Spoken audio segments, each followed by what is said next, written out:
Bien, súper. Pues buen día a todas, todos y todes. Por parte de Oxfam México y Vacunas para la Gente Latinoamérica, les damos la más cordial bienvenida a este webinario que titulamos Aprender de la crisis, lecciones de la pandemia sobre el acceso igualitario a la salud. Yo soy Stephanie Hegenberger, soy gerente del programa Bienestar y Trabajo en Oxfam México y pues tendré el gusto enorme de ser su moderadora el día de hoy, ¿sale? Para darles un poco de antecedentes y pues el propósito de este webinario, como todas saben, estamos ya a 3 años del inicio de la pandemia por COVID-19, donde por cierto se puso de moda este formato de los webinarios. Y bueno, también tenemos la reciente declaración de la OMS sobre el fin de la crisis sanitaria. Y bueno, sabemos que la pandemia generó muchísimos impactos en sectores económicos, sociales, y que bueno, aunque estos impactos nos afectaron a todas de alguna forma, estos afectaron de manera desigual a ciertas poblaciones, ¿no? Por ejemplo, a las personas jornaleras en México, que son el foco del estudio que se realizó en este país por parte de Oxfam México, ¿no? En América Latina y el Caribe, que es la región más desigual del mundo, la pandemia, pues eso, puso en evidencia las grandes deficiencias que existen en nuestros sistemas de salud y de seguridad social, ¿no? Colocaron más presión sobre ellas y pues en ese contexto, grupos que históricamente han sido excluidos, marginados, enfrentaron pues barreras aún más grandes para protegerse del virus, para acceder a servicios de salud, y pues más adelante para poder acceder a las vacunas contra la COVID-19, ¿no? Entonces, pues preocupadas por esta situación, en Oxfam México participamos en el proyecto regional Vacunas y Desigualdades, junto con Oxfam América Latina y el Caribe. Y pues además de publicar diversos estudios en la región por parte de otras afiliadas de Oxfam, también se ha impulsado la conformación de la iniciativa Vacunas para la Gente en Latinoamérica. Aquí tenemos a Sofía Montenegro que nos va a contar un poco más sobre esto también. Y bueno, es fundamental aprender de experiencias pasadas, ¿no? Entonces, para poder mejorar, para poder construir sistemas más inclusivos, universales, sensibles a las diferencias, y así poder estar listas para futuras emergencias que esperemos no sucedan, pero muy probablemente lo harán, ¿no? En ese espíritu convocamos al webinario de hoy. Tenemos un panel de lujo, quienes van a discutir los retos en el acceso igualitario a la salud en México y en la región, y también nos van a compartir las realidades que vive la población jornalera en México, que es justamente quien ha sido el foco del estudio que lanza Oxfam México el día de hoy, ¿no? Les doy la más cálida bienvenida a nuestras panelistas. Vamos a contar primero con participaciones de 10 minutos de cada una, y luego tendremos ya un espacio para rebotar más ideas, impresiones finales y preguntas también por parte de nuestras asistentes. Entonces, bueno, sin más, le quiero dar la bienvenida y la palabra a Javier Medina, que es coordinador de inclusión social en Oxfam México. Él lidera proyectos que promueven una política social universal, no discriminatoria y sensible a las diferencias, con un enfoque especial en promover el acceso a elementos de protección social para trabajadores y trabajadoras del sector agrícola y de plataformas digitales, y además cuenta con experiencia en la administración pública, en políticas sociales y evaluación de programas, así como en actividades de docencia en estas mismas áreas. Javier nos va a dar la presentación del reporte Aprender de la crisis, barreras al acceso equitativo a la vacuna contra la COVID-19, que publica Oxfam México. Adelante, Javier. Muchas gracias, Steph. Gracias, colegas que están asistiendo a este panel. Muchas gracias por su asistencia. También a quienes nos están siguiendo en vivo en el webinar, y también pues a todo el equipo de Oxfam que hace posible también esta parte más técnica, digamos, de la transmisión y todo esto. Y como dice Steph, ya tenemos un poquito de experiencia a partir de la pandemia, ¿no? En estos formatos, entonces es bueno aprovechar también las ventajas de esto, porque nos acompañan de distintos países también dentro de este panel. Por ejemplo, Sofía Montenegro, que también está nos acompañan desde Guatemala y algunas personas que no están en Ciudad de México, pero que pues es posible que estén por acá gracias a estos nuevos formatos. Sin más preámbulo, yo les voy a contar un poquito de los hallazgos, cómo se configuró este estudio y en general cómo, de dónde viene y cuáles son un poquito los antecedentes y el contexto en el que surge este reporte que estaremos compartiendo con todas las personas que nos acompañan en estos próximos días. También saldrá en nuestro sitio web y también sacaremos un insumo adicional que contiene algunas recomendaciones, algunas consideraciones sobre elecciones de la pandemia. Y esto estaremos pues enviándolo por estos mismos medios y por redes sociales en esta semana, en seguimiento también a la conversación que estamos teniendo el día de hoy. Y pues, denme un segundo, voy a compartir pantalla, espero que se vea bien. Listo, entonces, comenzamos. Bueno, ya más de 3 años del inicio de la pandemia y ahora con este nuevo momento donde sabemos que la COVID está para quedarse, ¿no? Y que también tendremos que aprender a convivir con esta, así como con otras enfermedades que podrán aparecer o resurgir también en próximos años. Es importante reconocer cuáles son las lecciones que podemos obtener de esta pandemia, ¿no? La pandemia desencadenó, como decíamos, una crisis sanitaria, económica y social a nivel mundial que continúa exacerbando desigualdades existentes, ¿no? Estas condiciones de vida que ya implicaban ciertas barreras al acceso y al ejercicio de derechos como el derecho a la salud, pero que también sabemos que en el contexto de la pandemia se afectaron otros derechos, ¿no? Como sucedió con el tema de la educación, por ejemplo, ¿no? En este sentido es que hablamos de la crisis y de la pandemia como una condición, digamos, un contexto donde hubo un aumento de desigualdades sociales. Sabemos que también producto del impacto económico que tuvo la pandemia generó mucho más, digamos, aumento en pobreza, en condiciones laborales que empeoraron, también mucho ingreso que se perdió por parte de muchas familias que ya tenían condiciones complicadas o que se encontraban en situación de pobreza o pobreza laboral también. Y también hubo distintos desafíos en el acceso a salud que se exacerbaron, ¿no? Sabemos que como producto de la pandemia no solamente sucedió todo lo que implicaba la enfermedad de la COVID-19, sino que además había estas condiciones, por ejemplo, que a pesar de que es una gran virtud que hubo este proceso de reconversión, por ejemplo, de distintos hospitales, esto también llegó a derivar en el desplazamiento de otras enfermedades a las que se buscaba tener acceso, ¿no? Que quizá parecían menos urgentes o que simplemente por la prioridad que se le daba a este tema, por estar en una condición de pandemia, se generaron condiciones como fue el rezago con cierto tipo de atención a enfermedades o a comorbilidades que ya existían y que, bueno, por el miedo o a asistir a estos centros que se consideraban como centros de riesgo, ¿no? Simplemente por este tema de falta de acceso o de reconversión, pues pudo haber estas otras barreras que implicaron también mayores desafíos al ejercicio del derecho a la salud, ¿no?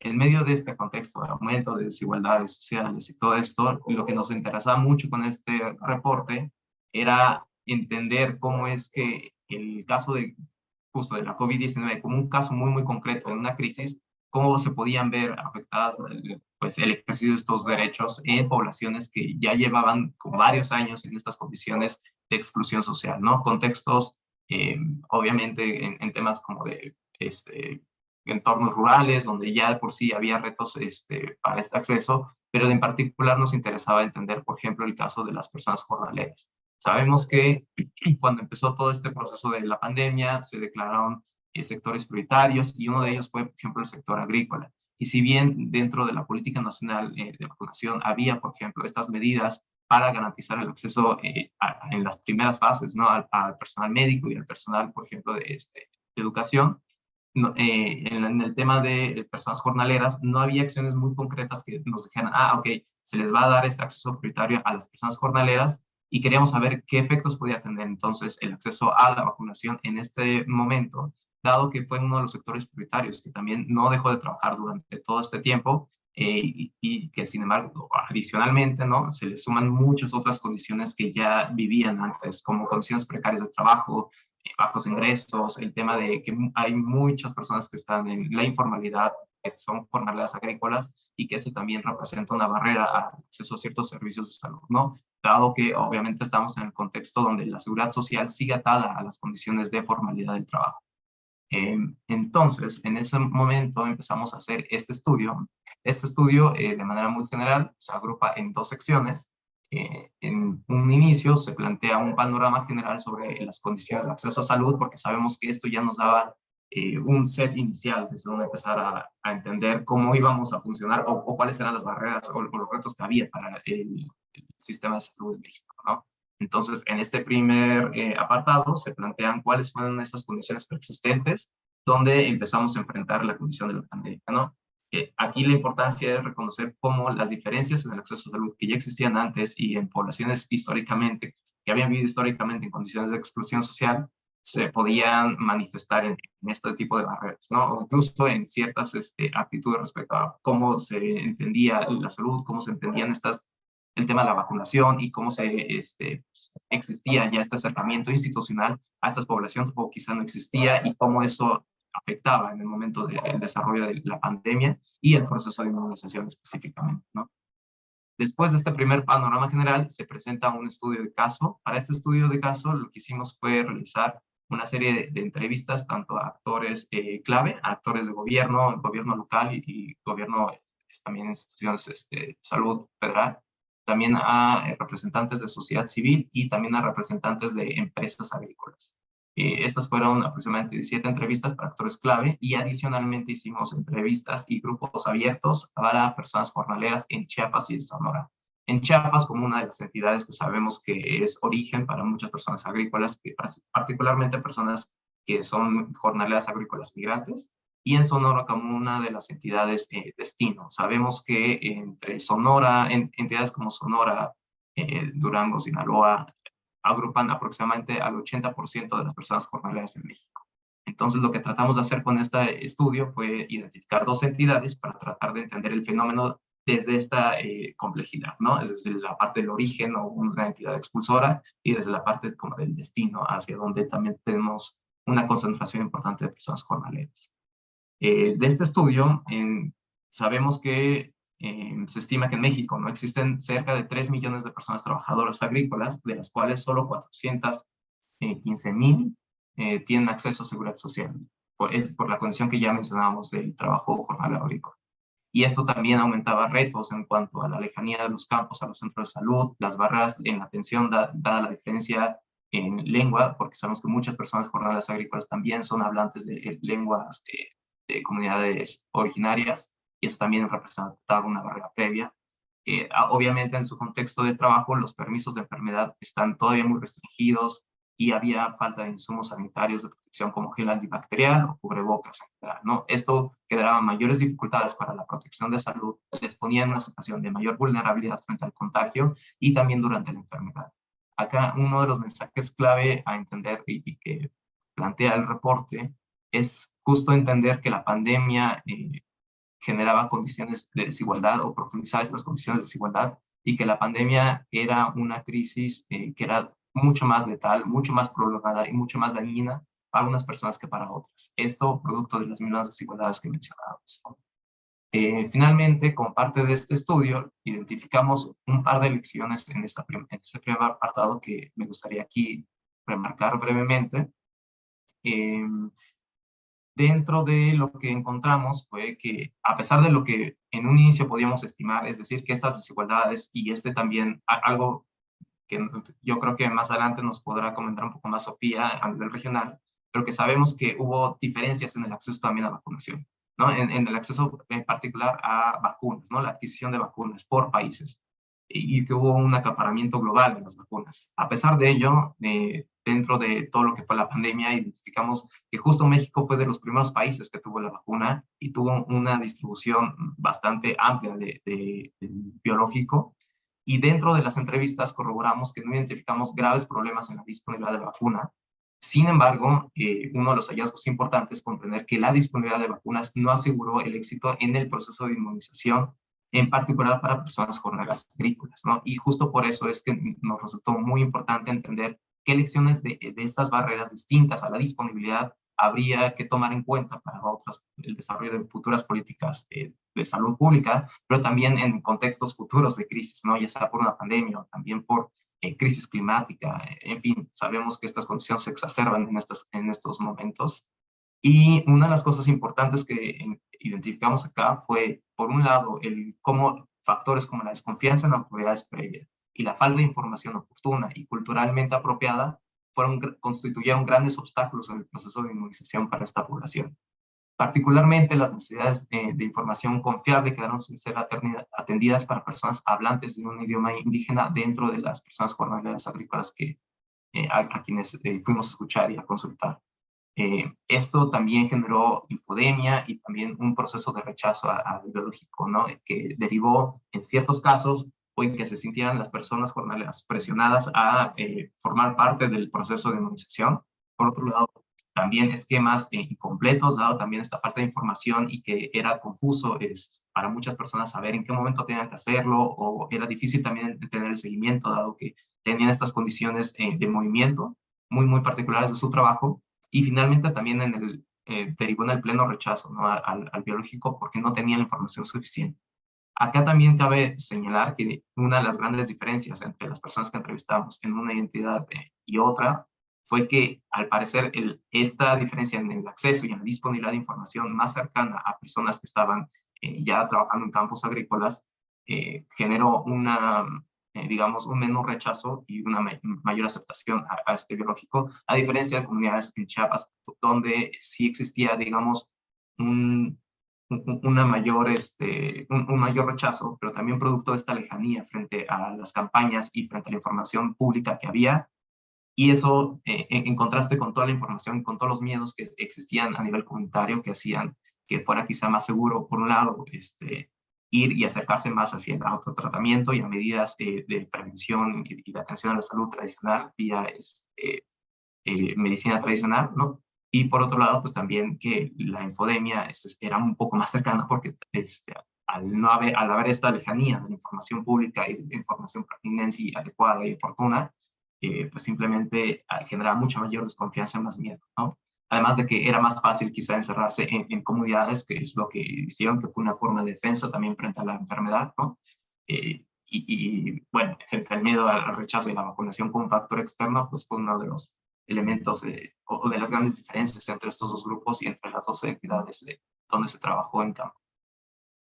Finalmente, adicional a estos dos productos, generamos como resultado, de una manera muy sintética, ¿no?, a lo que llamamos consideraciones para una política social inclusiva. El objetivo de este documento es que funcione como pequeñas fórmulas que poco a poco vayan agrupando conocimiento para entidades o para gobiernos locales o para gobierno federal, donde podamos entender cómo estos factores que identificamos en campo dan estas lecciones generales sobre qué es lo que debería suceder o debió suceder en un contexto de crisis, ¿no? Para tener, digamos, factores de protección adicional y consideraciones más concretas para las políticas de acceso a salud para poblaciones como fue la población jornalera, ¿no? En este caso, lo que identificamos fueron un par de lecciones. Voy a señalar algunas de ellas. Por ejemplo, una de ellas llamamos información para todas y todas. Esto considerando que era necesario contar con espacios de educación sobre la salud dentro de las brigadas de vacunación. Muchas de las personas a las que consultamos nos comentaron esto, ¿no? Que a pesar de que llegaban las brigadas de vacunación, incluso a pesar de que llegaron a los propios campos agrícolas, sentían esta lejanía, no tenían claro por qué se tenían que vacunar, de qué iba la vacuna, y no tenían tampoco suficiente información como para sentir que tomaban la decisión por su propia cuenta, ¿no? Y que a veces justo generaba esta sensación de estar obligadas, ¿no? A tener que vacunarse para poder seguir trabajando. Aunque no necesariamente formalmente era una de estas condiciones, digamos que ya no era una decisión completamente libre y completamente informada en ese momento, ¿no? Así es que esta es una de las cosas que encontramos, ¿no? Contar con mensajes adecuados de información para que sean culturalmente apropiadas dentro de estas brigadas y comprensible para todos los grupos sociales que se consideran dentro de estas políticas. Adicionalmente, por ejemplo, otra de las consideraciones es datos para no dejar a nadie atrás, que implica contar con más información pública desagregada que permita conocer a profundidad las condiciones de vida de la población jornalera agrícola y los factores de inclusión que enfrentaron y que enfrentan también fuera del contexto de la pandemia. Políticas públicas inclusivas con acciones específicas. Esto es decir, que contemplen acciones concretas para incluirlas de manera efectiva, con consideraciones sobre su contexto y sobre sus condiciones, por ejemplo, de movilidad en particular. Por otro lado, encontramos que es importante fortalecer la presencia institucional cercana en el cuidado de la vida digna y en la salud de grupos de exclusión social, donde las autoridades locales consideren diversas determinantes del derecho a la salud. Es decir, no solamente aquí está el biológico, o no solamente dar la bienvenida al servicio en particular de salud, sino que la idea es también fortalecer esta concepción más global sobre todos los determinantes del derecho a la salud, incluyendo temas de vivienda, educación, alimentación y el propio acceso a servicios básicos, porque muchos de estos elementos se consideran como, o generaban estos factores de lejanía para esta población que generan también mayor desconfianza sobre la disposición que de repente hubo por todos lados de la vacuna, ¿no? Es decir, muchas personas, por ejemplo, mencionaban cierta desconfianza al saber que no tenían cierto acceso a vacunas dentro del centro de salud más cercano, y decían, pero ¿por qué sí está esta vacuna y las demás no están? ¿No? ¿Por qué de pronto ya esto está por todas partes cuando nunca hubo, nunca me dieron acceso a este servicio, nunca tuve como la cita a tiempo y tuve que ir a un centro, a una farmacia a atenderme, ¿no? Por ejemplo. Entonces eso fue una de las cosas que identificamos que generaba o que profundizaba la desconfianza con el proceso de inmunización por la COVID-19. Finalmente, otra de las cosas importantes a rescatar de este ejercicio en campo fue comprender de qué manera podemos fortalecer la inclusión de prácticas culturales dentro de las campañas de prevención y tratamiento para así asegurar el reconocimiento de estas prácticas y también favorecer la efectividad de estas políticas en materia de salud, dada este elemento de cercanía con la población. Por otro lado, mejorar la protección laboral y social para trabajadores jornaleros, asegurando el cumplimiento de las obligaciones de las empresas que emplean a personas jornaleras, porque si bien vimos buenas prácticas dentro de esta colaboración entre centros de trabajo, campos agrícolas y algunas brigadas de salud, este no fue un componente, digamos, que estuviera normado, que estuviera como de alguna manera impulsado, ¿no? A pesar de que era un elemento clave para hacer que las personas jornaleras tuvieran acceso y no tuvieran que ir del campo agrícola al centro de salud o a la comunidad donde estaban haciendo las brigadas de salud, ¿no? O las brigadas de inmunización. Es decir, sucedió de manera natural, sucedió también porque muchas de las brigadas locales hicieron este esfuerzo extra por conectar con trabajadores y porque algunos centros de trabajo hicieron este esfuerzo por conectar con las brigadas, pero hay muchos otros campos agrícolas donde no llegamos, que están mucho más, digamos, que tienen condiciones más precarias de trabajo, donde esto no se garantizó, ¿no? Y ahí la pregunta es, si no tenemos tampoco toda la información sobre cuántas personas jornaleras tuvieron acceso a vacunación, no tenemos claridad sobre cómo estas condiciones, en peores condiciones de trabajo, en campos donde hay peores condiciones laborales, pues, ¿qué sucedió con estas personas? ¿No? ¿Qué sucedió con su acceso al derecho a la salud? Y finalmente, mejorar el fortalecimiento de esfuerzos coordinados de prevención para promover en todos los niveles de gobierno una política de prevención efectiva. Esto es decir, que incluya la vacunación universal, pero que también contemple medidas de seguimiento a la salud y abasto de medicamentos y biológicos requeridos. Esto igual, en el mismo sentido de la lección anterior sobre este distanciamiento, esta lejanía que sentían con algunos servicios de salud pública, también sucedía que en medio de esta falta de coordinación, muchas personas no habían tenido a lo largo de su historia, digamos, con su cercanía con estas instituciones, pues no habían tenido acceso a los medicamentos que habían necesitado o el centro de salud al que tenían más cercano, pues estaba cerrado muchas de las veces porque no había personal, cualquier cosa, ¿no? Pues esto generaba mucha mayor desconfianza sobre esto. Y pues estas son algunas de las consideraciones que identificamos y que sintetizamos de este reporte que estará disponible y que les compartiremos ya en estos días en seguimiento al webinar. Y pues, sin más, nada más me gustaría aprovechar para agradecer a todas las organizaciones que participaron dentro de este reporte, entre ellas Sociedad Activa en nuestro trabajo en Sonora, Voces Mesoamericanas en nuestro trabajo en Chiapas, también CECIG y la Red Nacional de Jornaleras y Jornaleros Agrícolas e investigadores miembros de la Red Nacional, y también consultoras externas que seguramente nos acompañarán en este webinar y que también nos han dado mucho, pues digamos, agradecemos mucho su trabajo dentro del trabajo de campo y el trabajo del estudio, que son Gabriela Rentería, Estefanía Rodríguez, Perla Blas, y obviamente a todas las personas jornaleras que nos apoyaron con los insumos y nos apoyan pues contándonos sus experiencias del día a día y contándonos cómo vivían este tema tanto de la pandemia como el tema de la vacuna, ¿no? Para este reporte. Y que, bueno, fue fundamental escuchar su voz. pues muchas gracias y seguimos con el webinar. Gracias. Muchas gracias, Javier. Será muy interesante escuchar de las demás panelistas qué coincidencias, qué diferencias han encontrado ellas mismas en sus trabajos. Entonces, muchas gracias, Javier, por el resumen. Vamos a pasar ahora a Sofía Montenegro. Ella es politóloga. Obtuvo un máster en opinión pública y comportamiento político en la Universidad de Essex.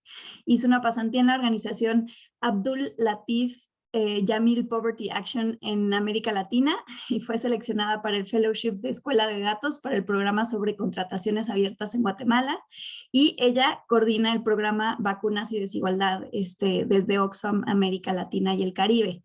Sofía nos va a dar ahora un poco más el panorama regional y para que nos cuente un poco sobre el acceso equitativo a la vacuna contra la COVID en la región.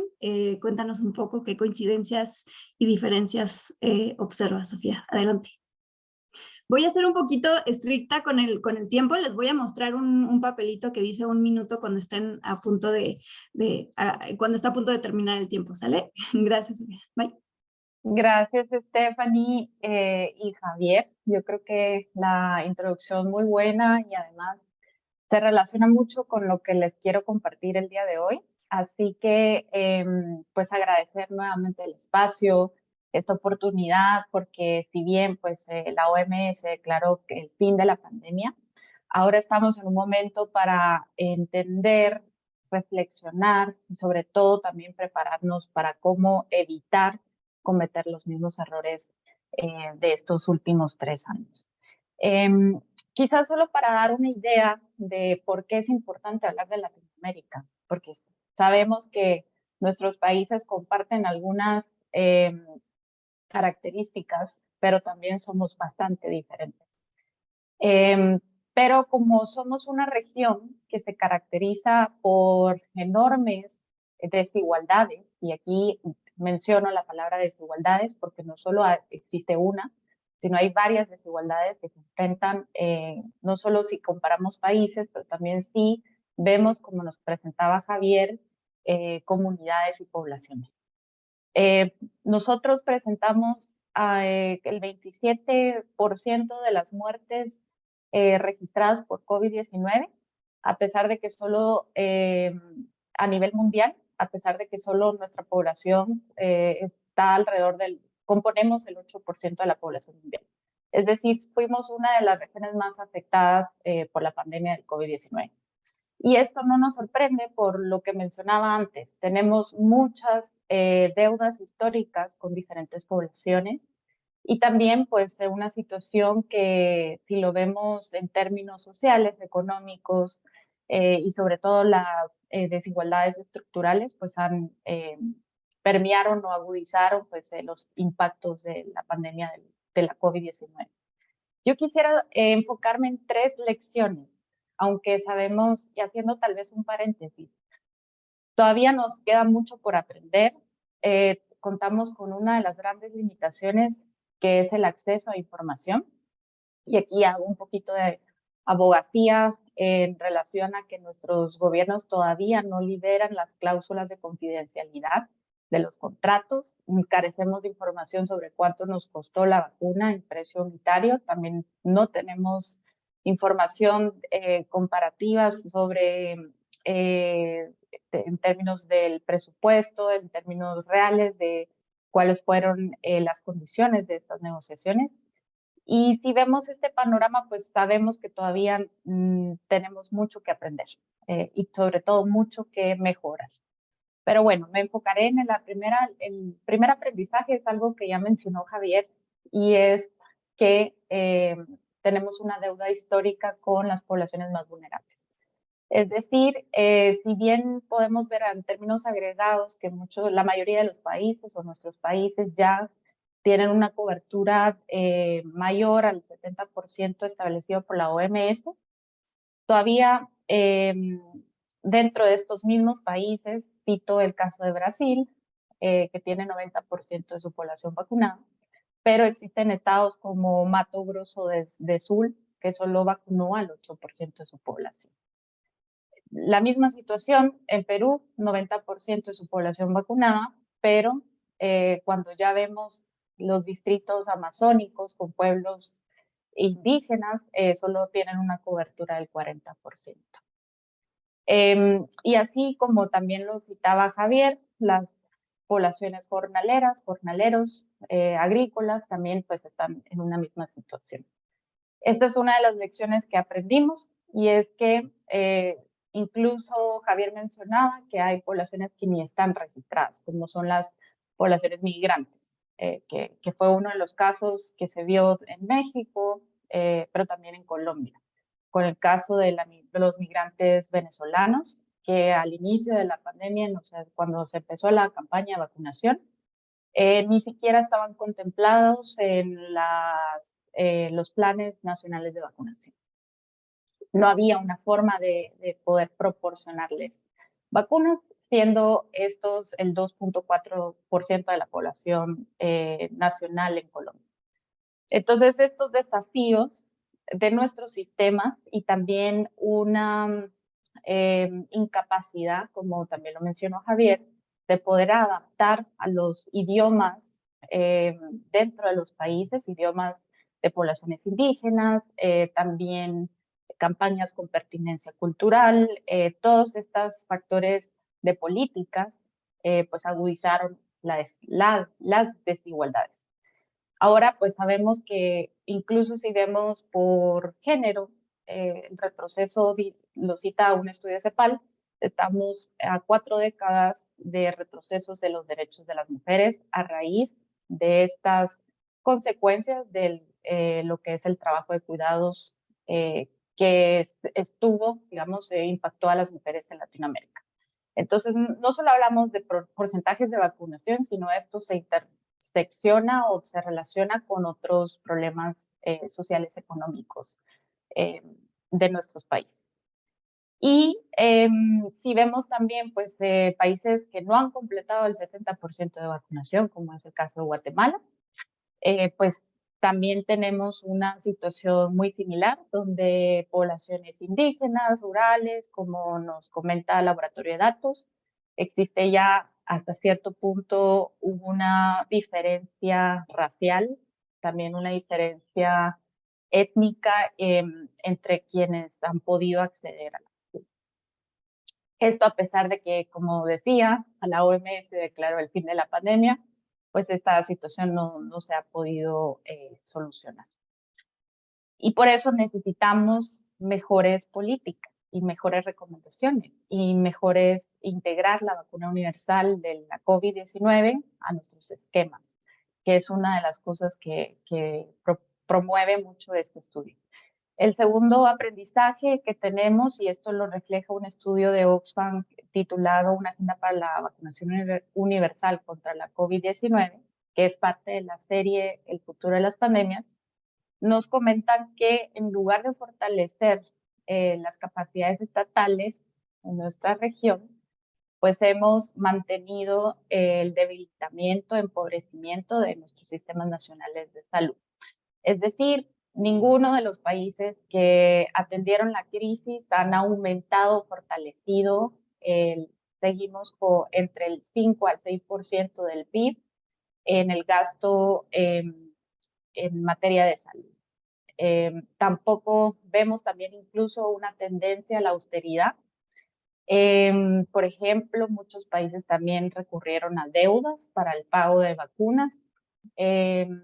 Y en términos del índice global de riesgos sanitarios, el GHSI nos dice que América Latina tiene el peor desempeño. Este índice mide sobre todo lo que fueron el seguimiento técnico, la vigilancia epidemiológica, qué tan capacitados están los estados para poder continuar vigilando epidemias y pandemias.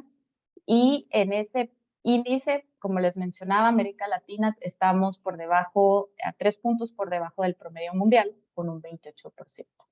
Particularmente México es uno de los países con peores desempeños. Entonces, ahí pues otra de las lecciones es no podemos retroceder o mantener las condiciones que estaban preexistentes a la pandemia, y sabemos que en ese caso de mantenerlo así, pues no sé qué va a pasar, que bueno, este dato lo sabemos, tenemos como alrededor de un 27% de probabilidad de volver a enfrentar una pandemia como la del COVID-19, esto lo han dicho varios estudios, y en esas condiciones, si mantenemos debilitadas las capacidades, pues nos podemos enfrentar a una situación inclusive peor de la que vivimos durante la COVID-19. La tercera lección es que la región tiene una fuerte dependencia de las importaciones de tecnologías sanitarias, y esto se vio reflejado a que compramos de 80 de cada 100 dosis de vacunas contra la COVID provinieron de negociaciones con las empresas farmacéuticas. Tan solo 9 de cada 100 se adquirieron a través del mecanismo de COVAX. Esta fuerte relación o dependencia de tener que negociar con las grandes farmacéuticas nos hacen vulnerables a tener que esperar, como fue el caso del acaparamiento que se vivió en Europa y en los países más ricos, que pues vacunaron primero a sus poblaciones y luego nosotros en la región tuvimos acceso a las vacunas. También pues vemos que los mercados más grandes fueron los más capaces, o sea, los países con mercados más grandes tuvieron más capacidad de negociación. México negoció 8 contratos con diferentes farmacéuticas, también fue el caso de Argentina, Brasil, pero hay mercados pequeños como son Uruguay, Guatemala, Honduras, que tuvieron tan solo entre una negociación o 2 o 3. Entonces, esta dependencia nos obliga a pensar a cómo podemos fortalecer también la producción local de tecnologías sanitarias. Y para esta última, como me queda solo un minuto, reflexionar que sí hay capacidades para poder fortalecer la producción. Vemos el caso, por ejemplo, de la farmacéutica, bueno, lo que está sucediendo en Brasil con Fiocruz, donde sí se han producido vacunas contra la COVID-19 y que son iniciativas que también, si podemos mejorar las condiciones, como es la eliminación de patentes, también la idea de colaboración regional, podríamos llegar a potencializar estas capacidades. Y lo dejo aquí, colega. Muchas gracias. Muchas gracias, Sofía, por este panorama regional muy puntual y sólido. Quiero pasar ahora para darle la palabra a Giorgio Frangiuti, quien nos va a hablar un poquito más sobre la agenda de la vacuna para la gente en América Latina. Giorgio Frangiuti es México cirujano, él es actual director general de Medical Impact. También es punto focal para México del Frente Parlamentario Regional contra la Tuberculosis. Es miembro de la mesa directiva de Migrants Clinicians Network. Es ex jefe de bioseguridad para la unidad operativa de hospitalización COVID-19 de Sedena, entre otras organizaciones de alto prestigio internacional. Ha liderado brigadas humanitarias en áreas de difícil acceso y publicado artículos científicos en neurociencia, salud pública e infectología en colaboración con otros países. Adelante, Giorgio. Muchísimas gracias, Steph. Es un placer estar y acompañarles el día de hoy y muy en sintonía con los mensajes que nos envía el día de hoy Sofía Montenegro. Estoy muy impresionado con la respuesta de la región y con la respuesta a nivel global a la pandemia. Una decepción que se permea alrededor de todas las muertes que ha representado esta pandemia y que la mala toma de decisiones a nivel regional y a nivel global ha surgido. Y a raíz fuertemente es la politización de la vacunación universal durante una emergencia sanitaria. Este acaparamiento en las Américas se pudo observar desde el mero lanzamiento de la vacunación y en línea con la entrada de Biden a la presidencia de Estados Unidos, el acaparamiento en las Américas, derivado de la estrategia de 100 días, 100 millones de vacunas, en donde en los primeros 100 días de presidencia de Joe Biden se concretaron estos acuerdos, no solo de vacunación, recordarán también el acaparamiento de insumos médicos como cubrebocas, y otros insumos esenciales para la salud, para la atención de esta emergencia sanitaria, desde los trajes y equipo de protección personal para los profesionales de la salud, que conllevó a muchísimas más acciones de falsificación de medicamentos como tocilizumab, o falsificación de cubrebocas, e incluso dudosos contratos a la hora de politizar el acceso a la vacunación universal, como lo hizo México en el caso de Marcelo Ebrard, cerrando el primer trato de vacunas para COVID-19 en América Latina, con la compra de 34 millones de biológicos a la empresa CanSino a través de un intermediario en Europa, que una empresa fantasma que casualmente apareció un mes antes de la macrocompra y que se entregó por licitación directa. Lección aprendida que también tenemos de Perú en la liberación de paquetes económicos para licitación inmediata en la compra de sanitizantes y de cubrebocas que resultaron ser de origen apócrifo y comprados a precios 10 o hasta 15 veces mayores al precio usual de mercado de valor unitario. Entonces, estas son un poco de las decisiones que permearon en las poblaciones de América Latina. La falta de coordinación inmediata y la voluntad política de la cooperación internacional, especialmente basado en evidencia científica. Pasó en Ecuador con la macrodeuda pública que surgió derivado de mala toma de decisiones y nuevamente el endeudamiento público con Fondo Monetario Internacional. Este tipo de acciones previenen el avance integral a la respuesta pandémica. Y es ahora, como comenta Moga Kamal Yani, en donde las poblaciones en desarrollo no deben de esperar a que las naciones grandes se sientan obligadas o incluso humildes para compartir el resto de sus vacunas, porque además no todas las vacunas que se regalaron por parte de Estados Unidos eran de buena calidad. Pasa en México, en Bolivia y en Ecuador con la vacuna Janssen, que eran realmente las que les sobraban.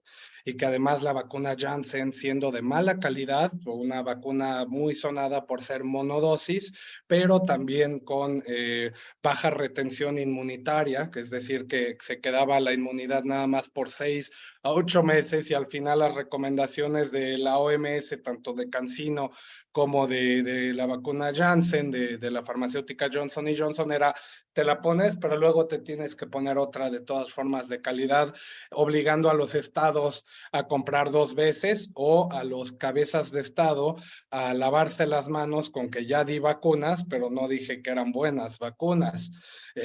O inicié esquemas de vacunación, pero no los terminé, como es el caso de México, que tenemos una gran cantidad de la población mexicana vacunada con una sola dosis, pero a esquemas completados y mucho menos con boosters, sí ha dejado mucho que desear y es una métrica que no nos permite visibilizar el verdadero alcance de la vacunación universal como debe de hacerse. Esto nos da una oportunidad de lecciones aprendidas que lamentablemente no hicimos la tarea de.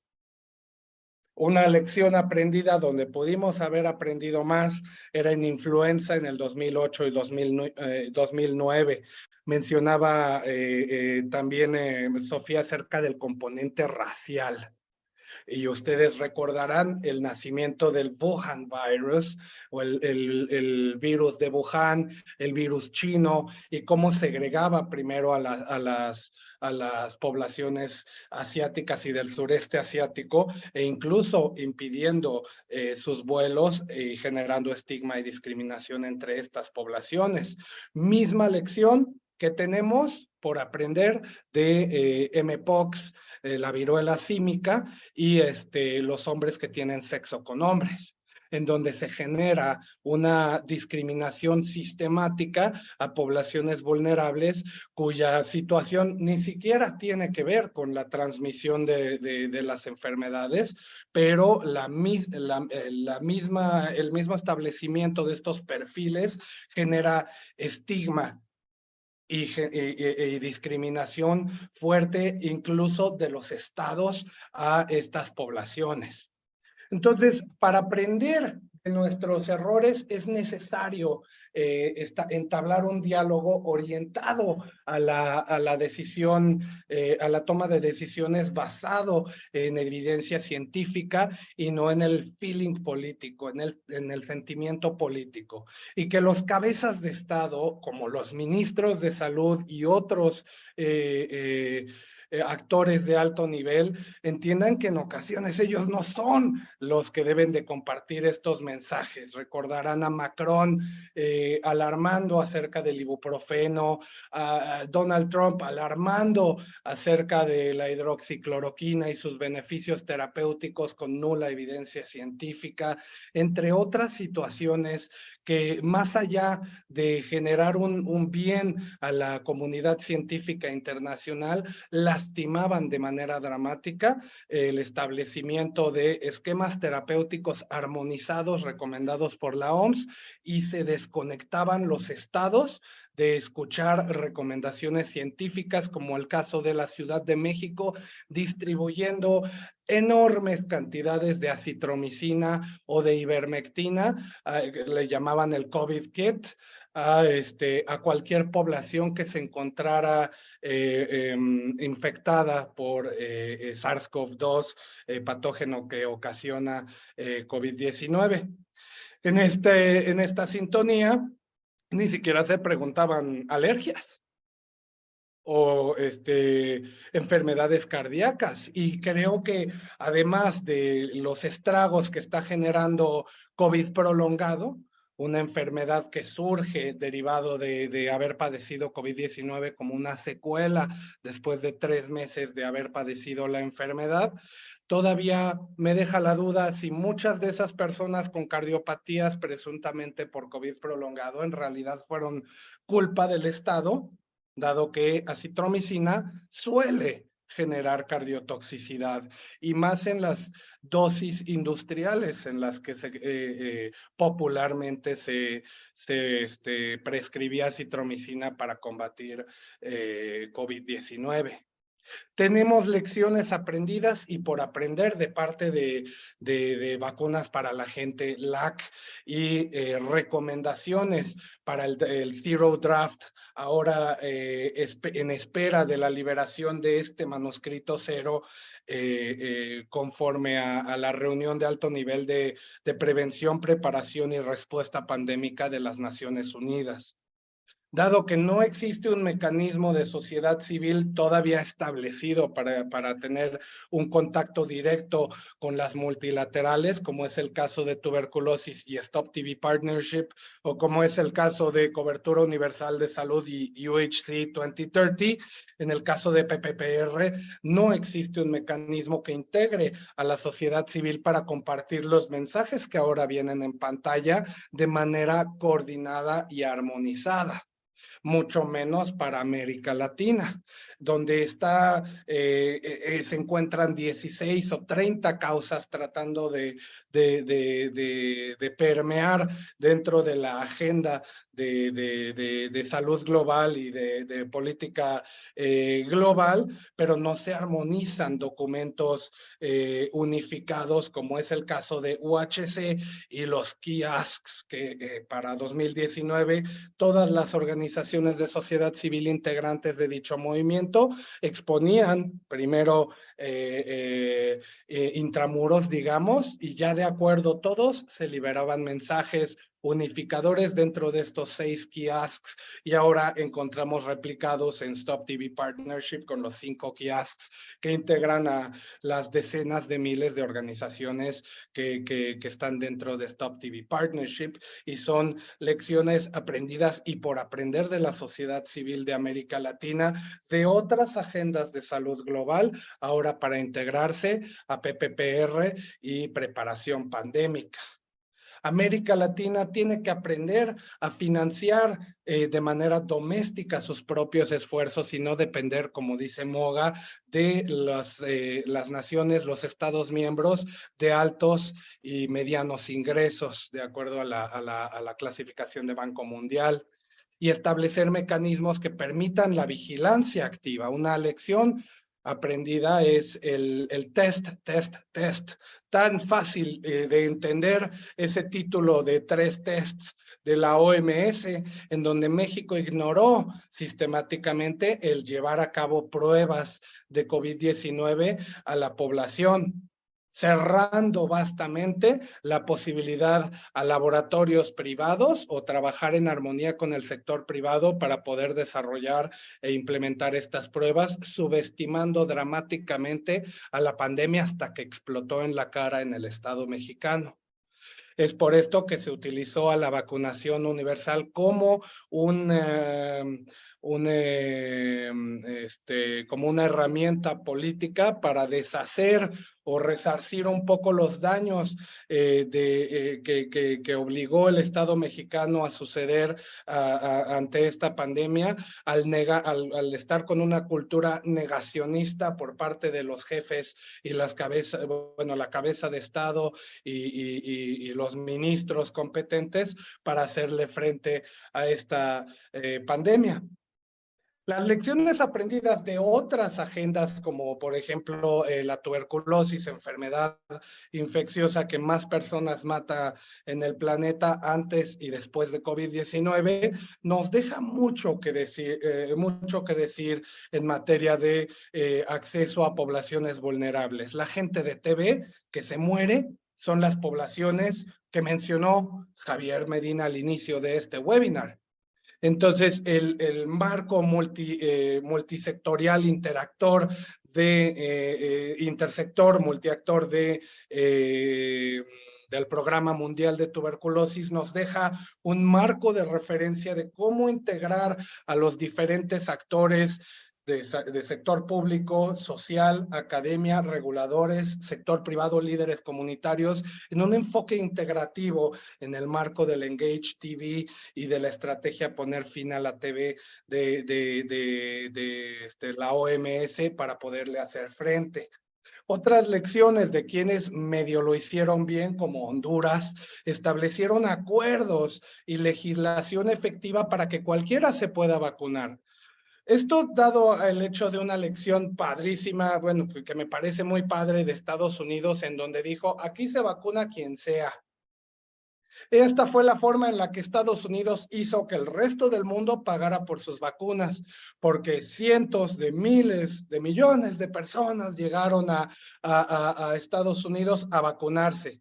De todos los países del mundo venían a vacunarse por primera vez a este país, generando una derrama económica y el primer turismo médico internacional generado por aperturar la vacunación tanto a ricos como a pobres, sin discriminar género, etnia o cualquier cosa. Esto me aperturó a que todo el mundo se fuera a vacunar a mi país. Y Honduras escuchó ese mensaje y lo aperturó para todas y todos. Los únicos que se les olvidó fueron aquellos migrantes indocumentados que lastimosamente, o irregulares en estatus migratorio, que lastimosamente, como Colombia, Venezuela, fueron quienes no pudieron recibir los casos. Otro caso interesante de América Latina es el aperturar el diálogo ya no al ejecutivo y al legislativo, como el caso de Perú y la liberación de los paquetes económicos. Fue el caso de Argentina y el poder judicial.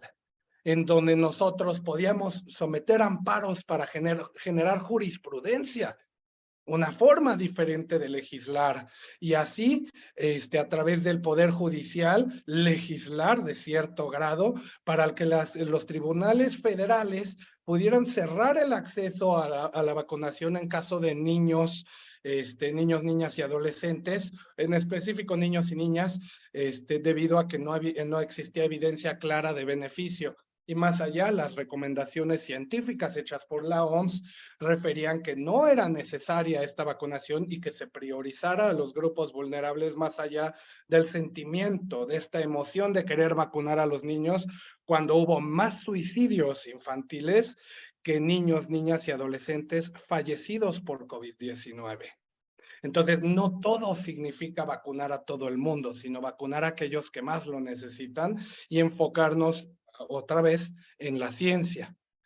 Medical Impact tuvo la fortuna de trabajar con Oxfam México y Oxfam Regional para introducir una iniciativa de ley en el estado de Chiapas, aquel estado más lacerado por la falta de vacunación y la falta de voluntad política para integrar esquemas transversales de vacunación y no solo enfocarse directo a COVID-19, sino a todo el espectro de enfermedades prevenibles por la vacunación. Hay comunidades en este estado en donde la vacunación de algunos biológicos es del 0%. Entonces, esto es una catástrofe para la salud pública, siendo México, o habiendo sido México, el país con las mejores coberturas vacunales del mundo. Ahora se encuentra, junto con América Latina, muy cercano a coberturas vacunales semejantes a África subsahariana, como menciona el nuevo reporte de cobertura vacunal liberado por UNICEF y también denotado por el diario El País en España. Por lo cual, sí, ya acabé, lo siento. Por lo cual es importante sumar la voz de sociedad civil para aperturar y aproximar estos esfuerzos de vacunación universal a quienes más los necesitan en un eje y una armonía intersectorial y multiactor. Sin más que agregar, les agradezco mucho la invitación el día de hoy. Muchas gracias, Giorgio Frangiuti, por completar y darnos una mirada también muy política alrededor de esta problemática que estamos enfrentando. Voy a dar ahora la palabra a Ricardo Cortés. Ricardo es un médico cirujano con estudios de posgrado en epidemiología y salud pública. Actualmente se desempeña como director general de promoción de la salud en la Secretaría de Salud de México y ha ocupado cargos destacados en instituciones de salud pública. Su experiencia abarca el sector público, el privado y la industria farmacéutica y se enfoca en la inteligencia epidemiológica y la política pública en salud. Ricardo nos va a platicar hoy sobre las lecciones de la pandemia para el sector salud en particular. Adelante, Ricardo. Muchísimas gracias. Muchas gracias por la invitación. Es un placer estar aquí con ustedes y poder compartir y escuchar lo que comparte el resto de personas panelistas. Vamos a empezar compartiéndoles particularmente nuestras curvas epidémicas que conocemos ya prácticamente todos, en donde vemos también algunos hitos importantes sobre el extraordinario impacto que tuvo la vacunación en nuestro país, en donde a partir de que en personas mayores, personas adultas mayores, se logra una cobertura del 70% con la primera dosis de vacuna, los indicadores de hospitalizaciones y de letalidad, que son las personas de las que se enferman, las que requieren un cuidado de hospitalización, o la línea negra, que es de las personas que se enferman, las que desafortunadamente pierden la vida. Al llegar a esta cobertura y seguir caminando con una cobertura hacia otros grupos de edad, se reducen estos indicadores, pero también la famosísima variante de preocupación que decía la Organización Mundial de la Salud y que no se le quitó ese mote de variante de preocupación, lo que podemos observar es cómo a la simple entrada de esa variante se redujeron aún más los indicadores de hospitalización y letalidad. ¿De dónde salen estos datos? Del Sistema Nacional de Vigilancia Epidemiológica, en donde podemos revisar inclusive públicamente datos abiertos o descargar bases de datos, algo que no sucedía en nuestro país anteriormente, pudiendo tener información para tomar decisiones. Aquí una forma en que CONACYT abrió un tablero de control. Pero también algo que no se hacía antes. Esta imagen que ustedes están viendo es encuestas en núcleos agrarios ejidales para saber de esas personas que tienen más lejanamente los servicios de atención médica, cuál era su estado a través de los comisarios ejidales, cuántas personas vivían en cada ejido y si algunas personas se encontraban con sintomatología de COVID. Aquí podría yo compartir sobre el test, y es padre poder compartir diferentes perspectivas, porque antes de la llegada teóricamente de Paxlovid como tratamiento específico para reducir la hospitalización y muerte, el riesgo de las personas al enfermar de COVID, una persona que presenta sintomatología, vámonos a 2020, 2021, una persona que presenta sintomatología de COVID, si requiere hospitalización, va a requerir hidratación, oxígeno, antipiréticos, con prueba positiva o con prueba negativa. Porque si tienes una persona enferma que requiere hospitalización con una infección respiratoria aguda, independientemente de la prueba que tenga, lo que requiere es hospitalización, hidratación, oxigenación y cierta medicación contra los síntomas. Y lo mismo a las personas que nos íbamos a casa.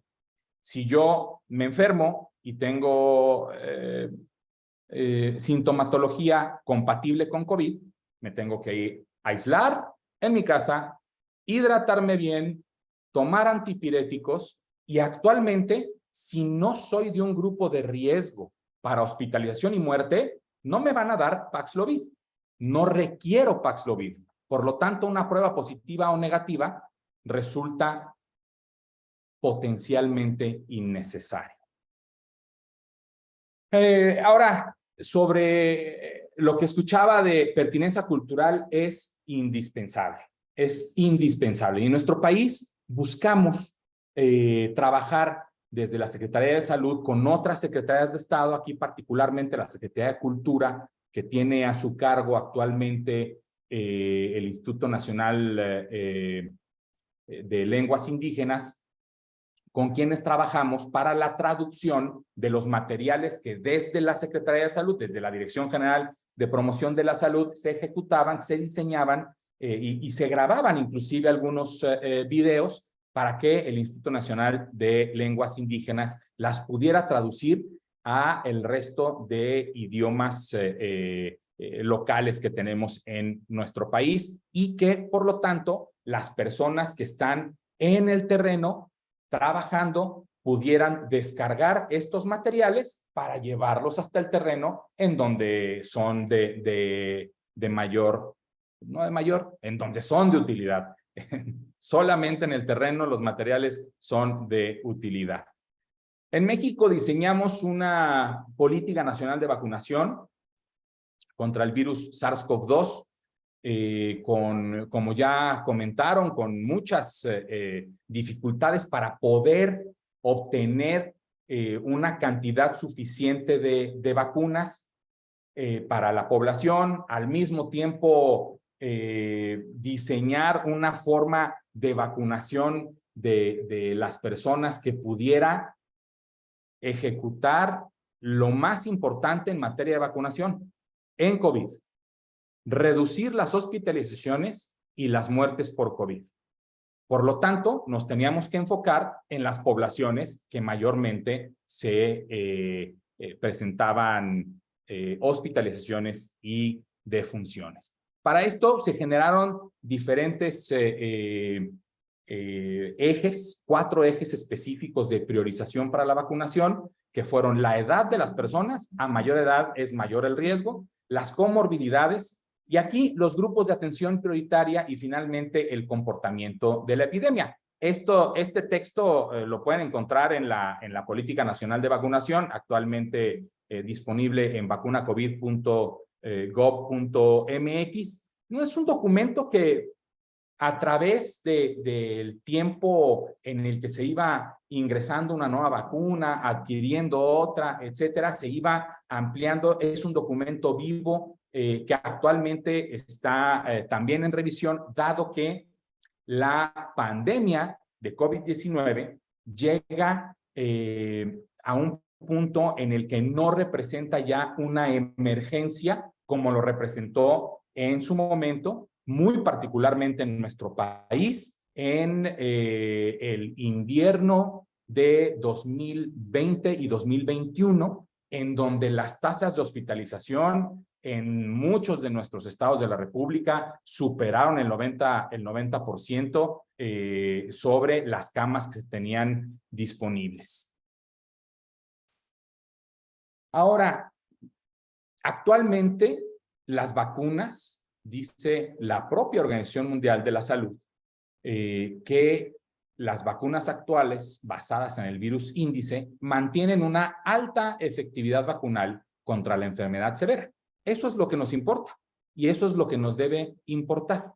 Y esto lo analizan las personas expertas del Grupo Técnico Asesor de Inmunizaciones en la OMS en el contexto de la variante Omicron. Esto lo que quiere decir es que las vacunas que se aplican en nuestro país y en diferentes países, que no son las famosísimas bivalentes, siguen sirviendo para lo que deben de servir, que es la enfermedad severa, reducir el riesgo de hospitalización y muerte. Y aquí creo que también un punto que me gustaría compartir es sobre las vacunas, el tipo de vacunas, particularmente sobre CanSino y Janssen, lo que comentó el doctor. Creo que Organización Mundial de la Salud lo que hizo fue específicamente sobre la vacuna Sinovac, que es la de virus atenuados, no de CanSino, no de Janssen,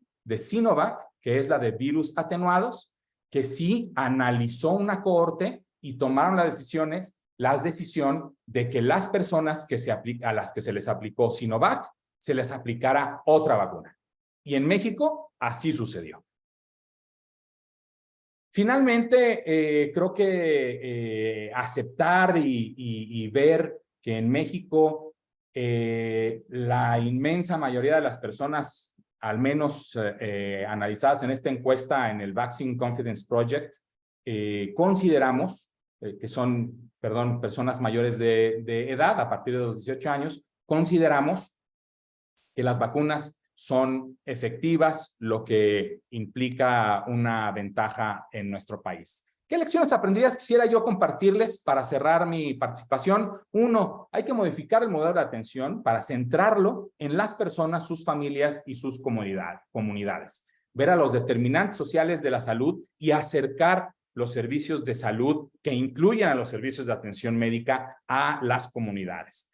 El sistema de salud desde hace muchos años está cómodamente sentado en los consultorios de los centros de salud, esperando a que la gente se acerque, en lugar de hacer la salud pública en donde se debe hacer, que es en el terreno y en la calle. Hay que generar entornos salutogénicos. Nuestro país fue particularmente, y así lo compartió la Organización Panamericana de la Salud, antes de que iniciara una mayor tasa de letalidad y el análisis de exceso de mortalidad, que nuestro país iba a ser golpeado inclusive entre un 5 y un 10% más por los índices de obesidad, de diabetes y de hipertensión. Otra lección aprendida es evitar caer en la infodemia. La información salva más vidas de lo que uno piensa, y hay que tener lo que yo defino en promoción de la salud, que significa información correcta en el momento correcto a la persona correcta para tomar decisiones correctas. Y por último, priorizar con la mayor y mejor evidencia científica, cualitativa y cuantitativa. ¿Cuál es el problema? De repente la evidencia científica es que, queridos doctores, querido doctor, o hay muchísima o no hay nada. Y con eso hay que tomar decisiones. Y honestamente es terrible cómo agarró al mundo la pandemia COVID-19, en donde además empezó a generar mucha pseudoevidencia científica. Esa pseudoevidencia científica fue la que llevó a tomar distintas decisiones, de las que inclusive ya el doctor nos compartió cosas que debemos de aprender y aprender bien. Y finalmente, y es la última lección que considero, ampliar la forma de recolección de datos para la vigilancia epidemiológica, que es lo que hicimos con el sistema de monitoreo comunitario de núcleos agrarios. Para no repetir, pero creo que es importante hacer énfasis, nada de nosotros sin nosotros, dice la Convención Internacional de Personas que Viven con Discapacidad. Eso quiere decir que las políticas públicas las debemos diseñar en conjunto, el gobierno, la sociedad civil organizada, y siempre tomando en cuenta a las personas. Muchísimas gracias.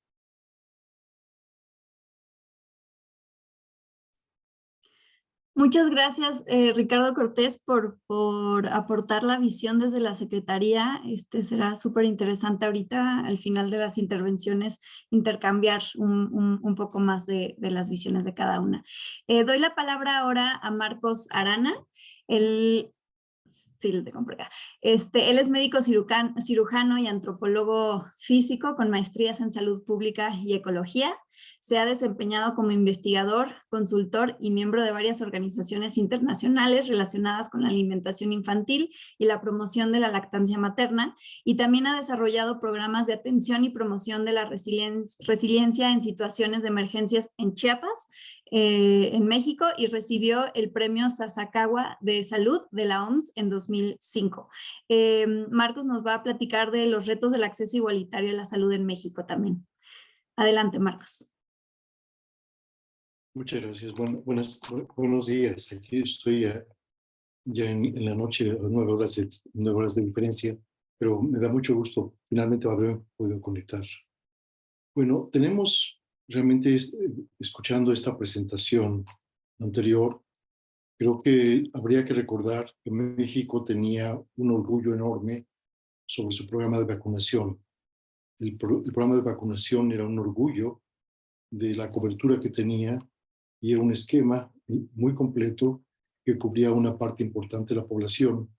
Y durante muchos años la cobertura, inclusive en las poblaciones más marginadas del país, avanzó a niveles realmente que nos enorgullecían. Pero antes de la pandemia, estos esquemas de vacunación comenzaron a desquebrajarse, de alguna manera a ser inflados fundamentalmente por la falta de cuidados de atención primaria y por la falta de biológico que existía a veces, que generó mucha desconfianza entre la población y causó, sobre todo en poblaciones indígenas, una gran pasividad respecto a la vacuna, inclusive desconfianza. En esos momentos llegó la pandemia, que obligó a muchos gobiernos, el nuestro también, a actuar de manera urgente, con medidas muy bien intencionadas, pero no había mucha información, no se actuó siempre científicamente. Las vacunas que se aplicaron en nuestro país, como en otros países, significaron un esfuerzo muy importante del sector público, un costo enorme, pero fue también un mosaico de vacunas que ha causado también dificultades para evaluar su verdadero impacto. Pero sí podríamos hacernos una pregunta: si realmente los programas, la vacunación contra COVID-19 fue realmente positiva y cuál fue el impacto que tuvo sobre los programas de vacunación a nivel nacional. Yo quisiera compartir mi pantalla. Voy a ver si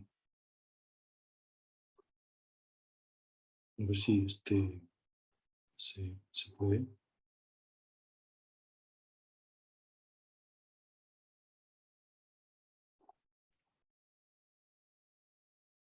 Me quiero remontar a 2021, cuando en el país hubo actos inclusive de violencia contra las instituciones de salud, contra trabajadores de salud, en rechazo a la vacunación. Ustedes deben recordar inclusive que en el estado de Chiapas, pero no solamente ahí, pues se difundieron muchos rumores, noticias falsas, se creó bastante incertidumbre y esto pues motivó que en muchos lugares inclusive se destruyeran unidades de salud. Esta actitud obviamente evidenció que esto estaba precedido también por una historia larga de insuficiencia, maltratos y falta de pertinencia en la atención para la salud. En 2020, en agosto de 2021, la sociedad civil en Chiapas y algunas instituciones nos dimos a la tarea fundamentalmente de analizar qué es lo que se podía hacer trabajando desde la sociedad civil y también con instancias gubernamentales para prevenir precisamente este rechazo masivo a las medidas, no solamente de vacunación, sino a medidas de distanciamiento, de protección, etcétera.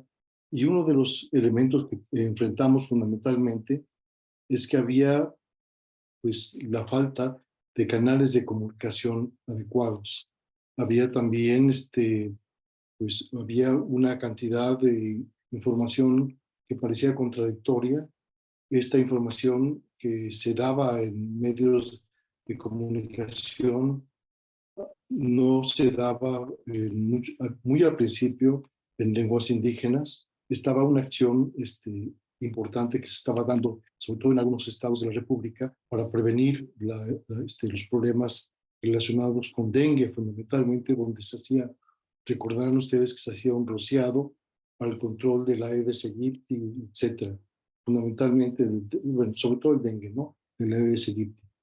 Y obviamente hubo rechazo a las fumigaciones, y esto, pues la población lo relacionó con el COVID. Inclusive se difundió la falsa noticia, pero que una noticia absurda, pero de que estas acciones se estaban pues, realmente esparciendo el virus y causando problemas en la población. Entonces, nos acercamos precisamente a la Secretaría de Salud, al IMSS, al CONACYT, y hubo una serie de reuniones virtuales en ese entonces, precisamente con una serie de propuestas que surgieron precisamente para atenuar los daños que se estaban dando y suspender algunas de las acciones, sobre todo en población indígena, para evitar precisamente que estas fueran a causar mucho mayor problema. Y uno de los problemas que vimos fue el rechazo a la vacunación. No solamente el rechazo a la vacunación contra COVID-19, sino también hubo inclusive comunidades enteras, municipios que fueron marcados por acuerdos comunitarios en los cuales se suspendió todo tipo de vacunación.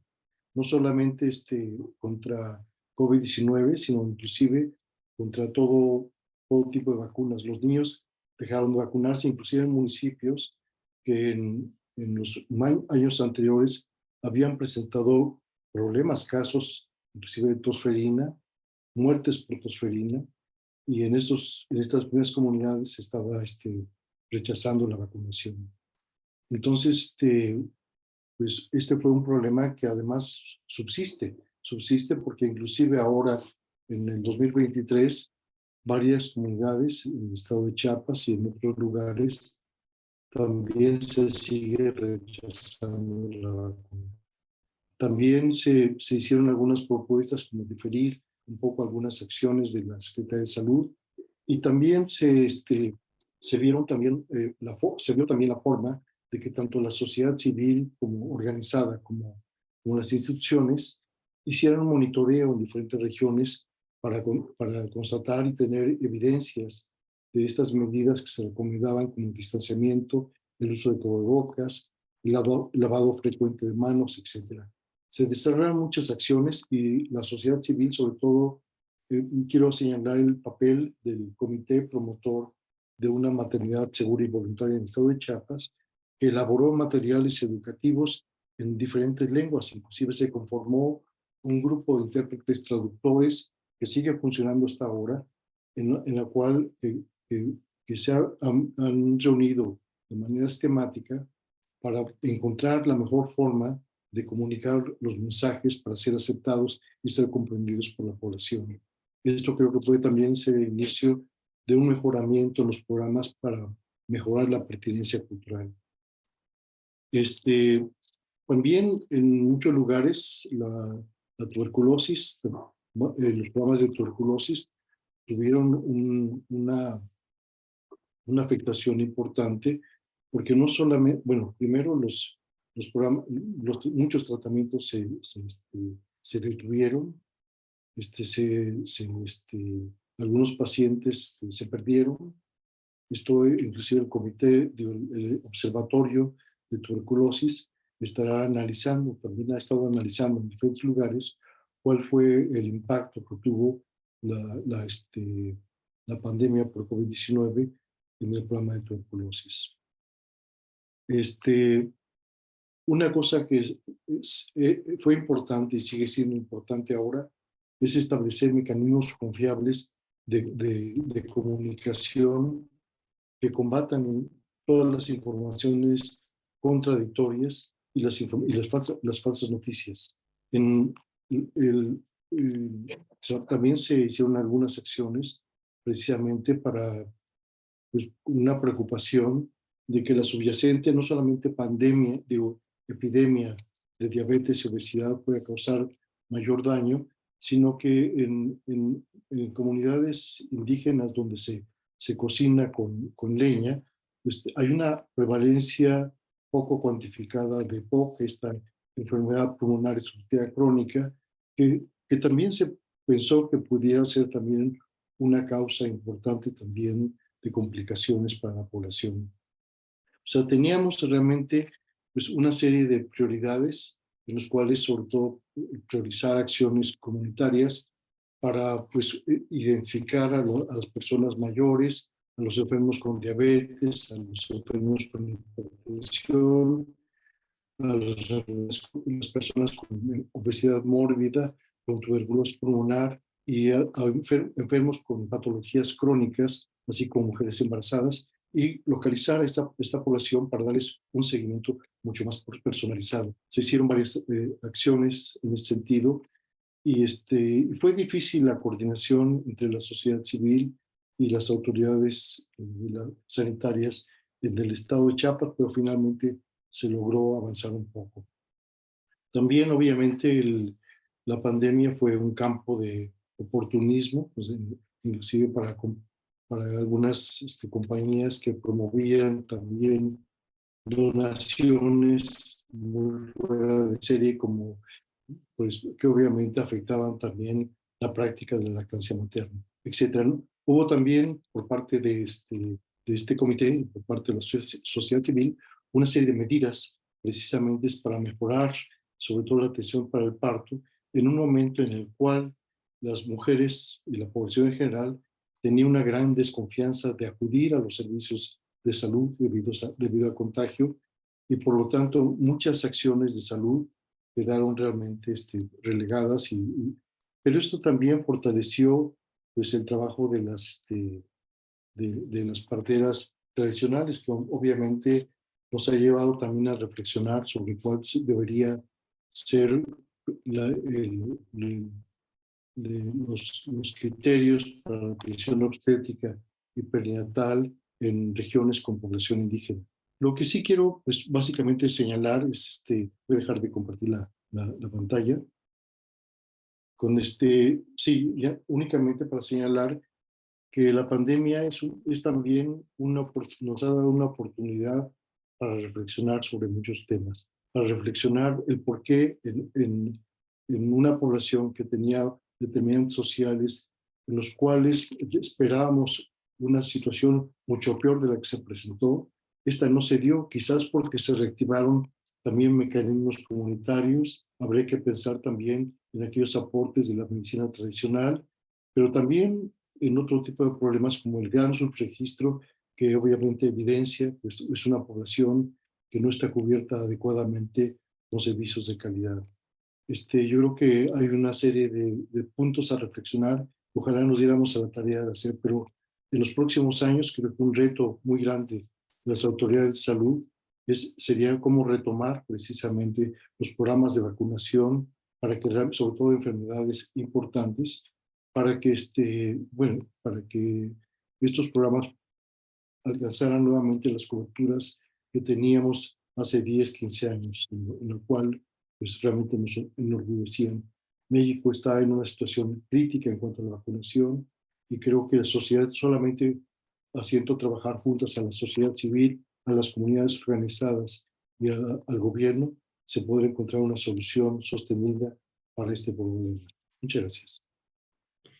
Muchas gracias, Marcos, por mostrarnos cómo se vincula este problema con muchas otras agendas de otras enfermedades que se están buscando erradicar, ¿no? Ahora le voy a dar la palabra a nuestra última panelista.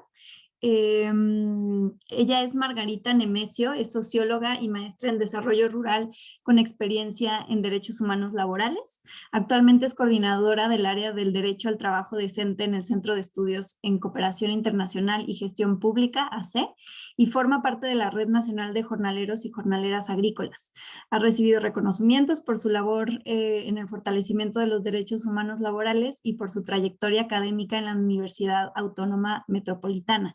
Ella nos va a platicar un poco más sobre las realidades de la población jornalera agrícola en México, en particular en el acceso a la salud. Y antes de darte la palabra, Margarita, si entre nuestros asistentes hay alguna duda, incluso panelistas, si quieren aportar alguna pregunta para la ronda de cierres, tenemos un chat que se llama Q&A acá abajo donde pueden dejar estas dudas. Ahora sí, adelante 10 minutos, Margarita. Sí, muchas gracias, Stephanie. Muchas gracias, Javier, a Oxfam. Un gusto en poderles acompañar en el espacio y además sumamente importante por retomar el tema y sobre todo el que tiene que ver con un sector, no solamente como en el tema de la precariedad laboral que enfrentan, sino justo en el tema que se ha venido como abordando a lo largo de este espacio, que tiene que ver con su derecho al acceso a la salud y que ya lo planteaba Javier al inicio, que tiene que ver con hombres y mujeres trabajadores agrícolas y sus familias. Y bueno, yo solamente matizaré como algunos puntos que planteaba Javier al inicio, sobre todo porque durante la pandemia, que es también como uno de los temas rectores ahorita en este espacio, pues vino a agudizar muchas de las situaciones que ya de por sí venía enfrentando las personas jornaleras, sobre todo en el contexto nacional, y que con la pandemia se agudizaron, pero que no impactaron mucho en visibilizar como las condiciones de explotación o agudizar estas condiciones de precariedad laboral que siempre han estado como muy latentes y presentes. Al contrario, invisibilizaron estas situaciones que se agudizaron durante la pandemia y que al final la pandemia tampoco vino a mostrarnos cosas nuevas respecto a la situación de las y las personas, de las y los trabajadores agrícolas, ¿no? Ya estaban ahí.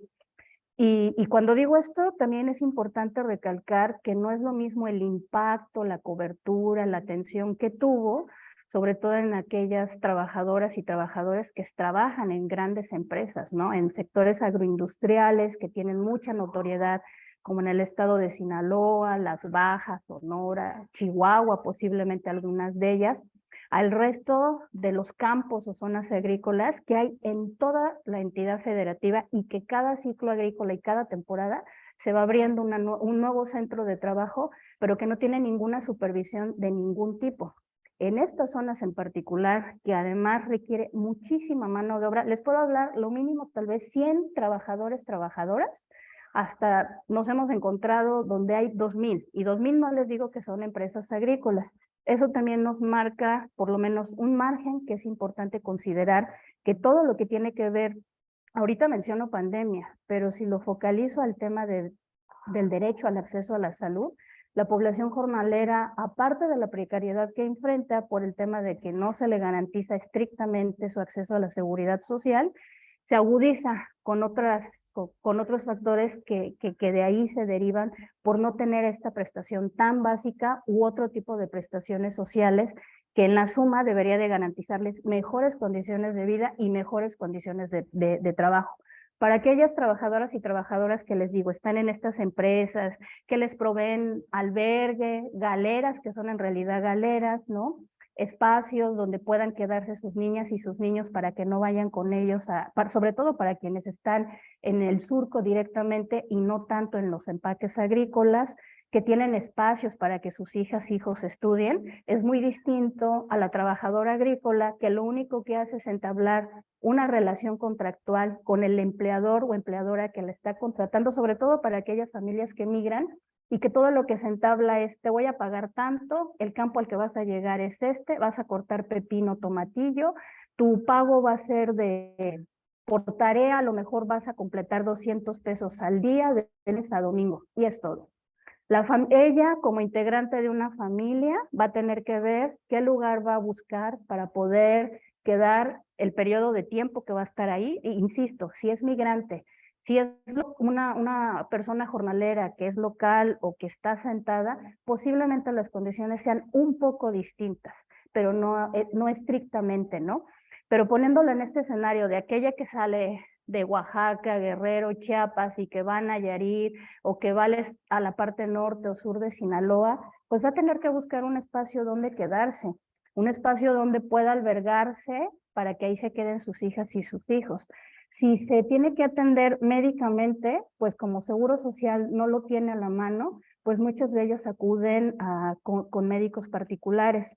Aquellas que nos ha tocado acompañar, porque desde CECIC y desde la red hemos brindado y brindamos acompañamiento a casos que tienen que ver con violación a sus derechos humanos laborales, los que son referente al tema de salud, lo que hemos ubicado es que cuando ellas acuden a un hospital general, nos ha tocado en los hospitales pediátricos, el primer obstáculo al que se enfrentan, sobre todo si son personas jornaleras de contextos rurales, principalmente indígenas, es que no cuentan con traductores e intérpretes. O sea, a pesar de que hay instituciones que las garantizan, o sea, el gran problema es que en los estados receptores no hay acceso tan, digamos, oportuno para que una mujer que en este momento está presentando un aborto y que la están trasladando de urgencia a Mazatlán porque la tienen que atender, nos ha tocado que el primer obstáculo es ese.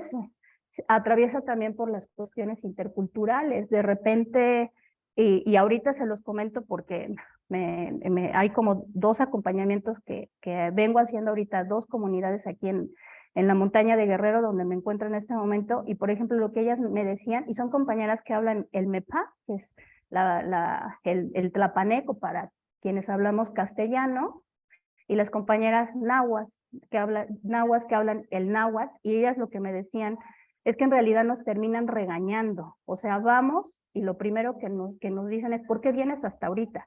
O traes a tu niño enfermo, se enfermó o sea, como que al final la forma en que con esto no quiero decir también que es en todos los espacios de atención, pero sí sucede mucho para las personas de contextos jornaleros y sobre todo en contextos de movilidad laboral, que sí se enfrentan a estas barreras que generan desigualdad en la atención, que además generan una desigualdad de género, que también se ve como con estos factores estructurales que sí tiene que ver con que no es tan transversal un enfoque de derechos interculturales, de género y de derechos de la infancia, y sobre todo como comprender los contextos de las personas jornaleras. Y lo enfatizo mucho porque en México no debería de ser novedad hablar de personas jornaleras que migran de un lugar a otro, ¿no? Solamente por poner ejemplo, Baja California dice que recibe 200,000 personas trabajadoras agrícolas. Sinaloa estima la misma proporción de cantidades de personas.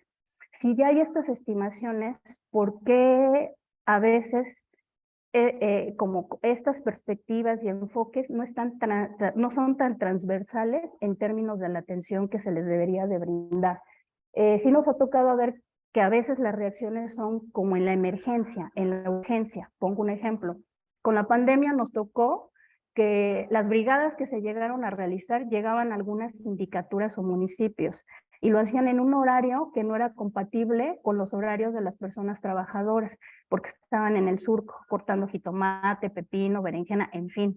Salen ya que terminan su labor y cuando llegaban al lugar donde se estaban quedando, pues sabían por las personas ahí residentes que había pasado la brigada, pero no había sido compatible con su jornada de trabajo. O sea, porque estas cosas tendrían que estar diagnosticadas, tendrían que ser dialogadas con los actores locales para saber cuál es la jornada de trabajo, en qué momento se les va a ubicar, cómo podemos hacer que efectivamente, interculturalmente, poder transmitir la información. Un gran detalle que tiene la población jornalera son las dificultades de lectoescritura. Si yo le voy a poner una propaganda afuera del albergue que trae un contenido de muchas letras que la compañera jornalera no me va a poder leer porque solamente me habla en náhuatl o en mepa o en tunsavi, ¿cuál va a ser el acceso en términos informativos? La otra es también que cuando lo dialogamos, el uso de los tecnicismos tenemos que ver que no se empleen de tal manera que la población pueda sentir que me está entendiendo, pero no comprendiendo la información que yo le voy a dar. Y eso está presente como en todos los escenarios que tiene que ver con el acceso que ellas tienen a la atención médica. Les decía ahorita, por ejemplo, lo que me he encontrado es que ahorita en una comunidad de 150 habitantes, me encontré a 27 personas, de las cuales 5 de ellas no las recibieron en el hospital de la madre y el niño y están embarazadas, son mujeres jornaleras agrícolas, porque les dicen que la atención se las van a brindar en el momento que ellas presenten el documento del INSABI. Yo les pregunté, estuvimos con ellas, llevamos ya 2 días y vamos por un tercer día para verificar exactamente muchas de ellas no sabían qué es el INSABI, lo conocen más como tarjeta de bienestar de salud, y eso lo preguntamos ahorita en el ciber. Nos decían que en el centro de salud se le tramita. Bajé al centro de salud y el centro de salud abre un día para hacer la limpieza y el resto de los 4 días de la semana no está brindando la atención a la persona jornalera.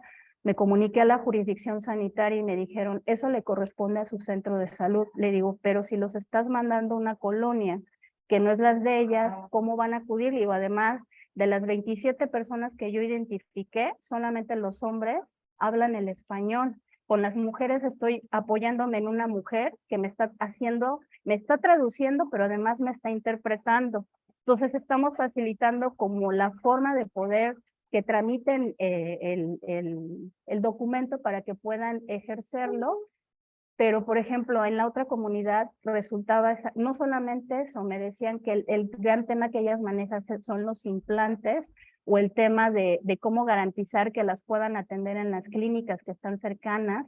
Las más cercanas están a 1 hora de camino de los campos agrícolas. Porque son otro tipo de obstáculos. Algunas de ellas identifican que, por ejemplo, las atienden mejor en los estados donde migran que en sus estados de origen, y en otras nos hemos encontrado como la misma situación. O sea, creo que sí falta mucho, o sea, no es como una cuestión de estar como reclamando, sino es un tema de hacer visible que hay todavía situaciones que es importante trabajar en estos contextos.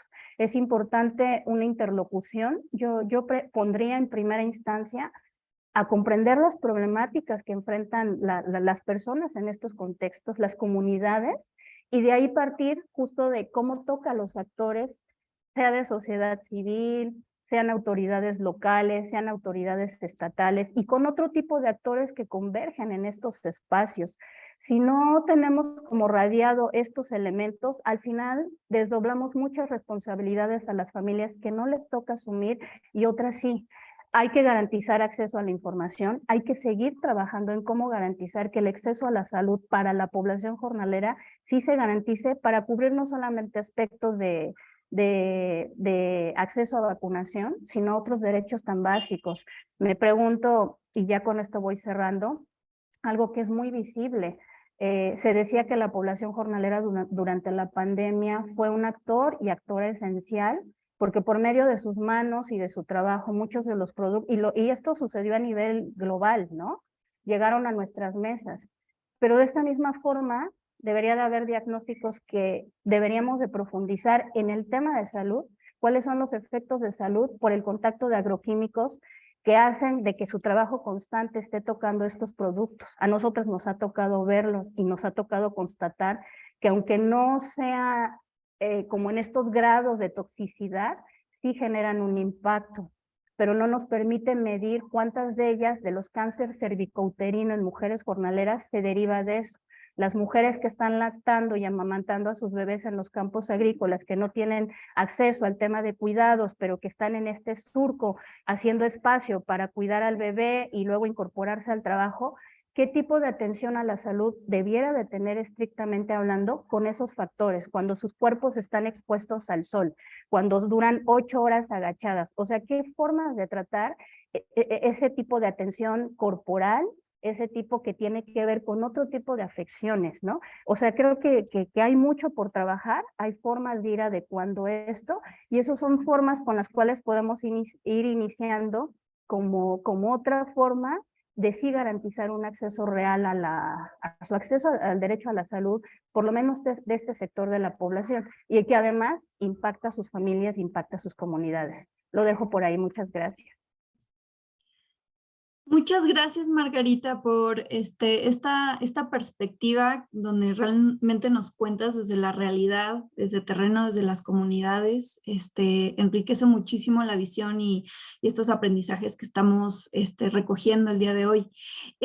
Ya pasamos por las intervenciones de cada una. Se nos está acabando el tiempo, lamentablemente. Creo que hay mucho que decir, mucho que discutir en torno a este tema y espero podamos seguir conversando más hacia adelante, pero no quiero dejar de darles por última vez la palabra a cada una de ustedes para unas palabras finales de 1 minuto, solo 1 minuto, donde nos puedan recoger como el mensaje principal que tienen. Si nos pueden contar quizá una cosa que podemos hacer el día de hoy en articulación, sobre todo entre sociedad civil, gobierno, academia y comunidades, para prepararnos para futuras pandemias, para futuras emergencias y garantizar que las estrategias locales y federales realmente garanticen un acceso equitativo a los servicios de salud para todas y todas y todos. También si alguna de ustedes nos puede responder rápido la pregunta de a qué nos referimos con la vacunación universal, que fue una pregunta que entró aquí en el chat desde las asistentes.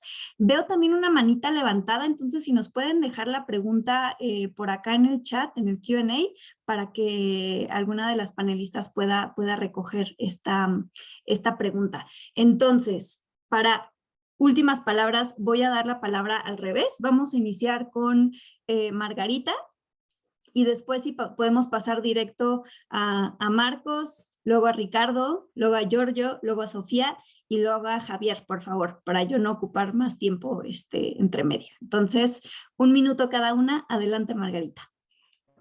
Gracias, Esther. Creo que los espacios de articulación son importantes, primero porque es como esta invitación a reflexionar, justo como en la apertura de lo que se comparte. Y el tema de la pandemia, y creo que más allá de la pandemia, es importante mirar que esto que vivimos es reflexionarlo, pero también qué es importante adecuar y mejorar, ¿no? O sea, ahorita hablamos como de sectores específicos, pero hay otros sectores que a lo mejor tampoco estamos como enunciando. Es importante mejorar sobre lo ya aprendido como para tener otro impacto distinto. Los impactos son cuantitativos, pero también cualitativos. Lo dejaría ahí. Gracias. Bueno, A nivel global, yo pienso que las lecciones que nos traía la pandemia no han sido aprendidas. Creo que todo lo que pudimos aprender muchas veces ahora lo hemos dado fundamentalmente a las vacunas. Es decir, las vacunas no son la solución al problema, no lo solucionaron, pero sí trajeron amnesia también, porque nos han impedido reflexionar sobre las lecciones que a nivel global pudimos haber hecho para evitar que una nueva pandemia se vuelva a producir. A nivel local creo que hay muchas lecciones que aprender, pero creo que una de ellas, retomando algo que decía el doctor Cortés, que se requiere que la población más bien reciba otro tipo de atención, no únicamente en los consultorios, sino que ahí realmente se reactive la atención primaria y vea a la población como actor que realmente toma en sus manos los problemas, actúa frente a ellos y hay un nivel de confianza y de comunicación, de confianza y de comunicación mucho más adecuado. Yo creo que la atención primaria reforzada debería ser una de las lecciones que tenemos que aprender hacia el futuro. Gracias. Muchas gracias, querido doctor Arana. Tiene usted toda la razón. La atención primaria de la salud es vital y muchas veces se confunde con el primer nivel de atención. No, la atención primaria de la salud se hace sí también en el consultorio, pero sobre todo en la calle, en la casa, en el acercamiento de los servicios de salud y en diferentes cambios. Yo pensaría en que hay que ver ahora a la salud, no solo en la definición de la Organización Mundial de la Salud, que es el equilibrio entre el estado completo de bienestar, el equilibrio biopsicosocial, sino en la forma en que la comunidad, que somos todas nosotras, sabemos gestionar nuestros riesgos sanitarios, nuestros riesgos a la salud y en corresponsabilidad, sociedad civil organizada, comunidad, gobierno, etcétera, logramos trabajar en conjunto. La corresponsabilidad en materia de salud, educación y democracia es vital. Un cambio que particularmente la Dirección General de Promoción de la Salud se está gestando es la diferencia entre la promoción de la salud clásica y la comunicación de riesgos. La promoción de la salud clásica es come frutas y verduras. ¿Por qué? No sé. Tú come frutas y verduras. Yo soy el que sabe. No preguntes, come frutas y verduras. Y la comunicación de riesgos es ver en la comunidad y rescatar desde la comunidad cuáles son los riesgos percibidos también de la propia comunidad para trabajar con ellas y ellos en estos mensajes de comunicación de riesgos y promoción de la salud. Y finalmente, discernir entre acceso a la salud y acceso a la atención médica. Porque si nos vamos al acceso a la salud, el agua potable es la principal acción en materia de salud pública en la historia de la humanidad. Y la Secretaría de Salud no se encarga de proveer de agua potable a la población, pero sí se encarga de poder estar haciendo abogacía en materia de salud para que haya una buena cobertura. Y definición de temas, importantísimo. ¿A qué nos referimos con vacunación universal? Cuando la propia organización, el propio Grupo Técnico Asesor de Vacunas de la OMS, ahora dice solo a los grupos de alta prioridad hay que vacunar rutinariamente y se refieren a A, B, C, D que están en el documento de OMS. Muchas gracias.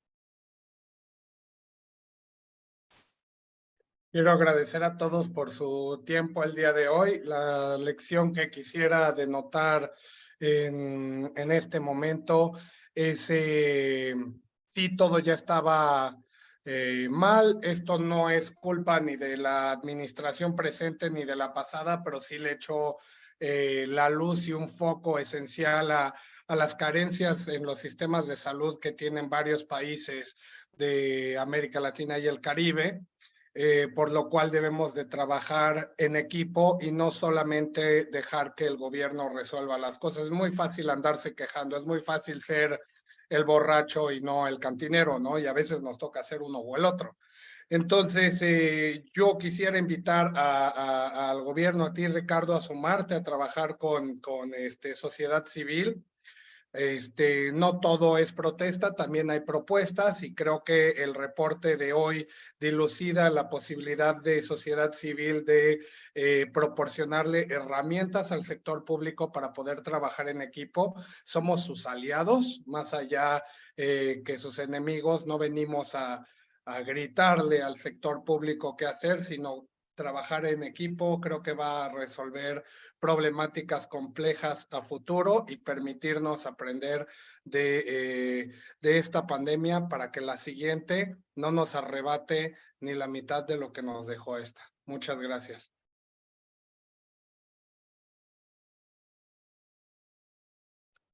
Bueno, gracias. Yo quisiera tal vez retomar lo que nos dijo el doctor Marcos de amnesia. Hay que reconocer que pues vivimos un periodo de mucho duelo colectivo, de mucha fatiga, y pues es natural que en un proceso como cuando aprendemos las etapas del duelo, la primera siempre va a ser el querer pues olvidar lo que pasó. Estamos enfrentándonos que queremos simplemente pues no reconocer o incluso a nivel individual, pues en esa etapa de no reconocer todo lo que ha sucedido en estos últimos 3 años, es natural, pero todavía, como hemos estado pues mencionando el día de hoy, tenemos mucho trabajo por hacer en la región de América Latina.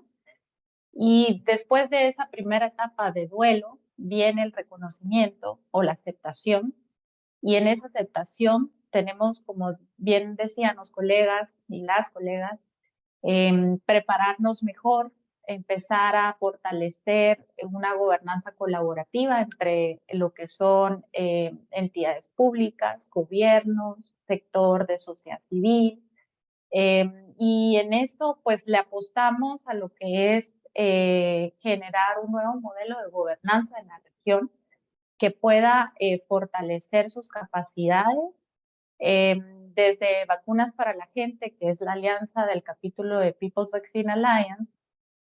Nos encontramos en una fase que explicó Giorgio, mi colega y compañero en lucha, en generar propuestas y políticas para la prevención y preparación y respuesta ante pandemias que ahora se discuten en la Organización Mundial de la Salud y están pues también siendo negociadas por los representantes de los Estados miembros, y son etapas y momentos decisivos que en ese sentido sociedad civil organizada y también desde las comunidades y los gobiernos debemos de pues generar las propuestas que ya existen en América Latina. Contamos con mecanismos, no olvidemos todo lo construido en la región.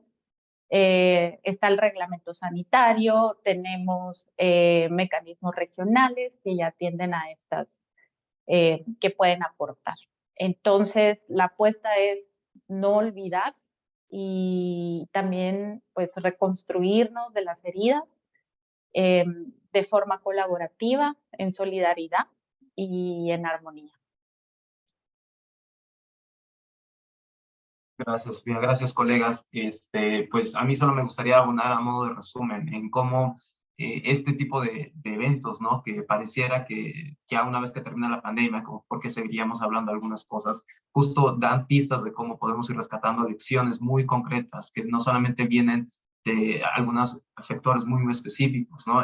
Que podemos ver, por ejemplo, ¿no? Como distintos tipos de organizaciones dentro de la sociedad civil misma pueden tener distintas piezas de rompecabezas del diagnóstico de un problema que, como todos los problemas sociales, es sumamente complejo, ¿no? Y las soluciones no solo es una, son varias, y hay que identificar cuáles son las mejores formas de acercarnos a ello de manera colaborativa, como también se ha propuesto por acá. Y solamente me gustaría pensar como, por un lado, ¿no? La pandemia termina, pero sus efectos persisten, sus efectos en términos de la crisis de cuidados que generó y que profundizó, los temas de salud mental que también están pendientes dentro de la discusión sobre la pandemia, ¿no? Y algunos otros sobre los temas de recuperación de ingresos, qué pasó con los empleos, mejoró o empeoró la calidad de los propios empleos. Es decir, tenemos otros grandes problemas sociales que se profundizaron después de la pandemia, pero recuperando también este otro comentario que nos comentaba el doctor Cortés sobre el nuevo modelo de repensar cómo se piensa la salud y cómo se piensa el tema de promoción de la salud, ¿no? Con las personas al centro y pensando también todo lo que nos comentaba la maestra Nemesio con la experiencia en campo, es siempre tener a las personas, y en este caso, por ejemplo, a las personas jornaleras al centro, y entender cómo esta violación sistemática de derechos, también los problemas de acceso por temas de lengua, y que se profundiza también por la falta de información oportuna, aumenta el riesgo en estas poblaciones, y cómo hay que siempre tener en cuenta estos elementos, y de manera conjunta podemos ir dilucidando cuáles son esas formas de corresponsablemente y como de manera colaborativa, irles asegurando este derecho, que finalmente es eso, es un derecho de las personas jornaleras. Gracias. Muchas gracias, Javier. Muchas gracias a todas, a las panelistas por aportar sus perspectivas, su expertise. Hemos escuchado un montón de visiones hoy. Creo que el eco que hace hoy es que pues, México ha logrado una cobertura importante de vacunación, pero aún así hay un montón de aprendizajes que llevarnos, ¿no? En torno al acceso a la información, la pertinencia cultural de esta información, la recolección de datos, el financiamiento suficiente de los sistemas de salud, sobre todo el restaurar la confianza, ¿no? entre las comunidades y las autoridades locales y federales, y pues integrar estas realidades en territorio a los planes nacionales de prevención y respuesta en estas emergencias, ¿no? Y bueno, yo creo que esta conversación no se queda aquí, aunque aquí acabe el webinario, seguimos conversando, seguimos colaborando, esperemos, seguimos actuando también para construir sistemas más equitativos, y pues quedémonos con el espíritu de aprender de esta experiencia, que no vuelva a suceder esa amnesia de la que ya se hablaba aquí, para pues eso, poder construir sistemas universales, sensibles a las diferencias y estar preparadas para futuras pandemias, ¿no? Finalmente quiero invitar a consultar el reporte Aprender de la crisis, barreras al acceso equitativo a la vacuna contra la COVID, elaborado por Oxfam México.